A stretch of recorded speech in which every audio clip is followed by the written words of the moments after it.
السلام عليكم البنات، كي دايرين؟ لاباس عليكم؟ نتمنى تكونوا بخير وفي صحه جيده. اليوم غادي نقدم لكم واحد السفوف او سلو مكناسي اللي كيجي معلك وبنين ومقوم على حقه وطيبته على بركه الله. بسم الله. غنحتاجوا له واحد 2 كيلو ديال الجنجلان اللي غسلته وشمشته ونقيته وغادي نحمرو في الفران، نحمرو كامل في الفران. هذا كيلو ديال الكاوكاو، هذا الاحمر هذا اللي كيجي بنين حتى هو في السفوف وتعطي واحد التعليكه خطيره. كنحتاجوا واحد كيلو ديال اللوز اللي كنقسمو على جوج، كنديروا 4 مقليه في الزيت وكيلو لاروب محمر في الفران. هذا غنحمروه في الفران وهذا شويه هذا غنقليوه في الزيت. من بعد ما حمرنا الجنجلان حمرناه في الفران، هانتوما كيجي على هذا الشكل. حمرت نصو، حمرت كيلو ها هو وعلكته، طحنتو وعلكته كيجي على هذا الشكل. هذا معلك.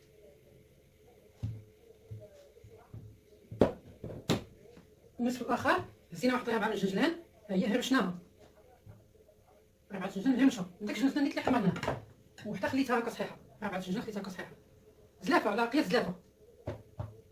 هذا اللوز اللي حمرته بشويه ديال الزيت، غلاقه ديال الزيت، حمرته في الفران وطحنته على هذا الشكل كيجي معلك هكايا.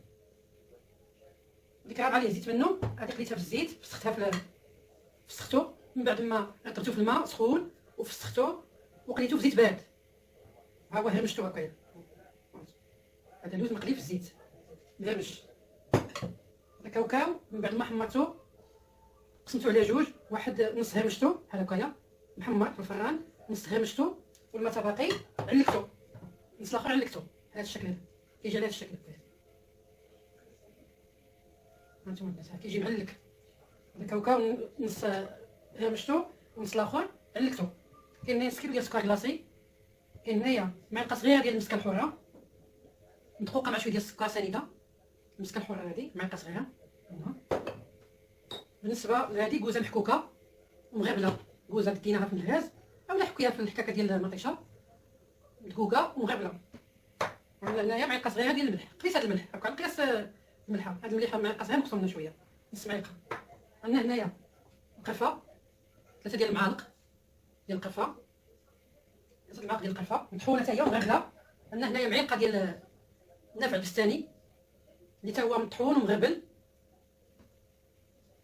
عندنا هنايا معلقه 3 معالق ديال النافع البلدي كنخلطوهم مع النافع البستاني كيوليو 3، خليط ما بين جوج ديال النافع البلدي، 2 معالق ومعلقه ديال النافع البستاني. عندنا هنايا معلقه ديال حبه حلاوه، معلقه ديال حبه حلاوه اللي هي حتى هي طحناها وغربلناها باش ما يبقاش فيها داك الشوائب ودوك العصير اللي كيكونوا فيها. هنايا عندنا خليط ما بين الزبده والزيت، الزبده اللي ذوبناها علاش كنوازيط حتى كيتحيد منها الماء وكنصفيوها كنخلطوها مع كاس ديال الزيت رومي اللي تا هو تنغليوه شويه فوق البوطه وكنطفيو عليه ونخليوه حتى يبرد. عندنا هنايا 2 كيلو ديال الطحين فورس اللي حمرناه، اما كتحمريه في الدار اولا كديه الفران ديال الزنقه. انا بطبيعه الحال ديتو الفران ديال الزنقه لحقاش كيجي التحمير ديالو زوين وكيجي اللون ديالو ذهبي على هذا الشكل هذا. هانتوما البنات ما تحرقوش الطحين في التحميره ديالو ولا هادي، راه كيجي ذهبي اللون ديالو، اللون ديالو ذهبي. بقاو شي شوائب راني خليتهم في الغربال ما ديروهمش. وغادي نبداو على بركه الله. بسم الله. نبداو على بركه الله. كناخذوا الطحين اللي حمرناه كيكون في الفران ديال الزنقه اللي كيجي اللون ديالو ذهبي، كنصبوه في هاد القصريه هادي. هانتوما البنات شوفوا اللون ديالو كيجي ذهبي غزال. راني غربلتو حيت انه كاع داكشي اللي بقى حيت منه داكشي اللي بقى. كناخذوا 3 معالق ديال القرفه كبار. بالنسبه للطحين 2 كيلو ديال الطحين. كناخذوا النافع البلدي كناخذ منه 2 معالق كبار ومعلقه ديال النافع البستاني، هذا شويه حار شويه هذا مار شويه ومجهد. كناخذوا معلقه ديال حبه حلاوه، معلقه كبيره. كناخذوا نص معلقه ديال معلقه صغيره ديال كناخذوا نص معلقه عفوا كناخذوا نص معلقه ديال المسكه الحره، معلقه صغيره ديال المسكه الحره، نص معلقه ديال الملحه لتحسين الذوق، الكوزه اللي مدقوقه حتى هي ومقلبه.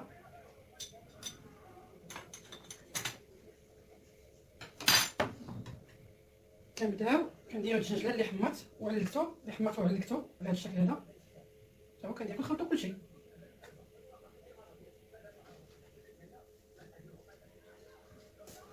هاد الدجاج المهرمش تا هو اللي حمرنا مهرمشناه. وهذا حتى هو الجنجله المهرمشه هو درتو، الجنجله الاخر صحيح هو درتو حتى هو محمر ومحمر وصحيح حتى هو كاوكاو، هو داك الكاوكاو اللي مهرمش ومحمر، وهاد الكاوكاو اللي معلك حتى هو. شوف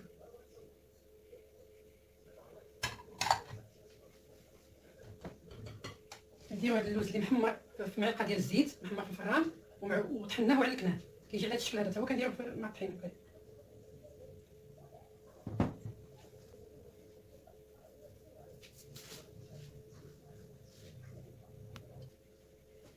هانتوما البنات حنا درنا كلشي، بقى لنا غير سكر كلاصي 500 غرام وهاد اللوز اللي مهرمش، كنخليو حتى نجمعو هاد النواشف هادو نجمعوهم مع الطحين، عاد نديرو الزيت والخليط ديال الزيت والزبده.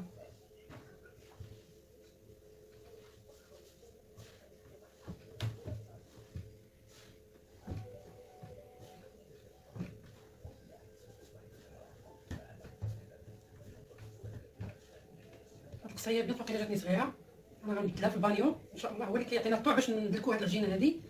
هانتوما البنات حنا حولنا هاد القصيه هادي درناها في هاد البانيو هذا اللي طبعا هو نقي ونظيف، درنا فيه هاد الخليط هذا لاخاطش القصيه ما غتعطيناش الطوع بحال البانيو. من بعد غنضيفو له سكر كلاصي، دابا ملي جمعنا الطحين مع المواد هادو كاملين كنضيفو سكر كلاصي. السكر كلاصي اللي مبغاش الحلاوه بزاف ينقص هاد نص كيلو، يعني ينقص واحد معلقه هكا ولا جوج، ما تيبغيش الحلاوه.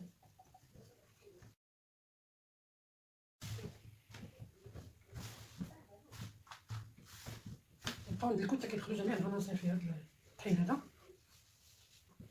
مثلا البنات اللي ما كتعرفش دير السفوف هادي غتتعلمي ديري السفوف زوين ومعلك وبنين، تيجي المذاق ديالو تبارك الله واعر مع جميع المواد اللي اللوز ما قليناش، شي شويه قلينا شي 4، داكشي تيجي محمر وبنين ان شاء الله، ما غيحشمكمش وغتعلموا كيبقاو ديروا السفوف. حتى واحد ما تزاد معلم، انا راه الايام كتعلم كل واحد، ما عاد شوف هاد العين كيتعلم. بعد ما دخلنا هاد المواد كامله كنضيفو خليط الزبده مع الزيت اللي ذوبنا الزبده كما قلت لكم، علاش كنوازير حتى حيد منها الماء وضفت ليها كاس ديال الزيت مغلي. هذا الخليط ديال الزيت والزبده كنديروه بارد، ما نديروش عليه حتى الطحين هو سخون ولا.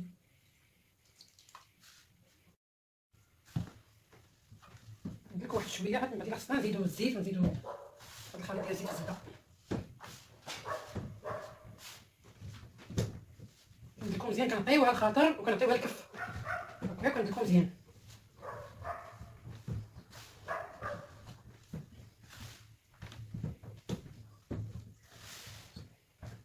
هاد السفوف صدقوني انها ساهله وكتجي بنينه وما تحشمكمش ان شاء الله، غتكلوا على الله وديروها ان شاء الله تنال الاعجاب ديالكم.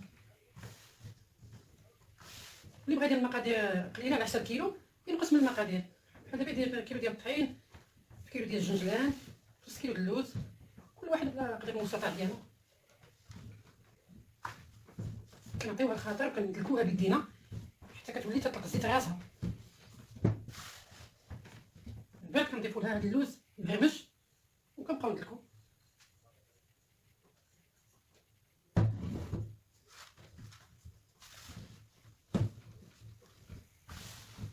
البنات ها هما السفوف ديالنا من بعد ما دعكناها بيدينا كف ديال يدينا، هي كتجي معلكه وبنينه.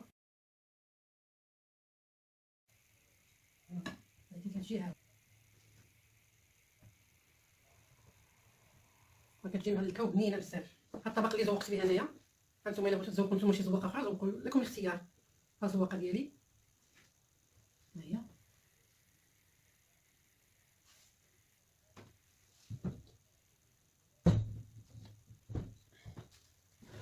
صحه وراحه ورمضان مبارك سعيد.